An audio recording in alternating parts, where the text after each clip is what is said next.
Ating equalizer mga idol, DBX215 at saka isang amplifier.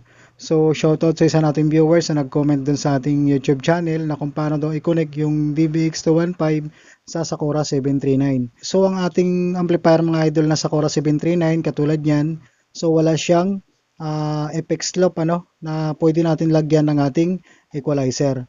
So katulad din nito mga idol, ang ibang amplifier katulad nito, input ng ating equalizer at saka output ng ating equalizer.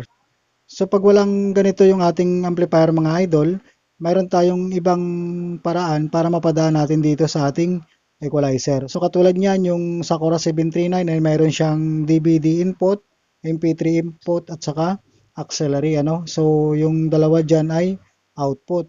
So katulad niyan idol, pwede tayo mag-input diyan, yung nanggagaling dito sa ating equalizer. So, katulad nito mga idol, ang ating equalizer ay ang mga available output at saka input nito ay XLR at saka PL jack. So, ang gagawin lang natin dyan, gagamit lang tayo ng mga katulad nito ng mga connector, katulad ng PL jack to RCA jack dahil yung RCA yung ating input ng ating amplifier. So, kung halimbawa mga idol, ito ay Sakura 739. So, ito alisin na lang natin to. Dito na lang tayo mag-focus sa ating input ng ating amplifier katulad nito.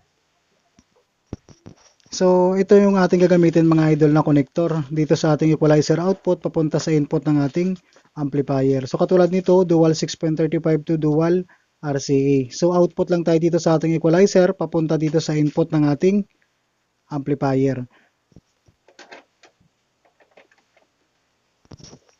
So, kung ano ang selector na nakaselect sa ating amplifier mga idol, doon tayo mag input ng ating connection na lang gagaling dito sa output ng ating equalizer. So magkakaroon na po yan ng signal So ito lang siya. So dito natin gamitin sa ating input halimbawa naka-tape input yung ating amplifier. So dahil gagamit tayo dito idol ng ating equalizer, so yung input ng ating source dito na magi-input sa ating equalizer para dumaan dito yung ating source ng music. So kung halimbawa mga idol gagamit tayo ng cellphone, na gagawin nating source dito sa ating equalizer at saka amplifier, ito lang gagamitin natin mga idol ng connector, ito.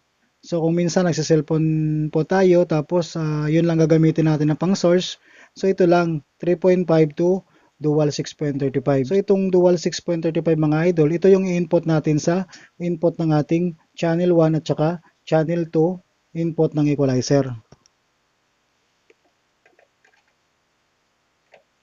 So yan idol, pag nilagay na natin dito sa ating cellphone, so tutulog na po yan idol. Ito lang gagamitin natin. Halimbawa naman mga idol, pag ang ating source naman ay padaanin natin sa ating mixer, so papalitan na lang natin dito ng cord connector. Itong 3.5 papalitan natin ito ng 6.35 to 6.35 dahil yung output ng ating mixer ay PL jack din katulad nito, 6.35. So ito idol, ito yung sinasabi ko na dual 6.35 to dual 6.35 din. So dalawang magiging input natin dito sa channel 1 at saka channel 2. Ito naman yung dalawa na to, ito yung i-output natin sa ating mixer sa left and right channel niya. So katulad nito.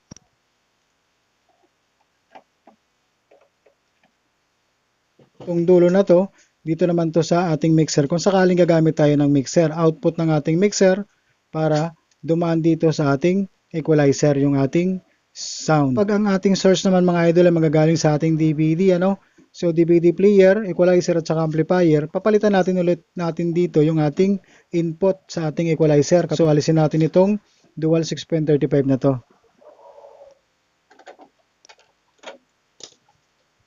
So ang ipapalit natin dito mga idol, ito na, katulad nitong connector na ginamit natin dito sa ating output ng ating equalizer, papunta dito sa ating amplifier. So ito pa rin ang gagamitin natin, dual 6.35 to dual RCA. Dahil yung ating output ng ating DVD ay RCA jack, tapos yung input ng ating equalizer ay PL jack. So ito lang din ang gagamitin natin.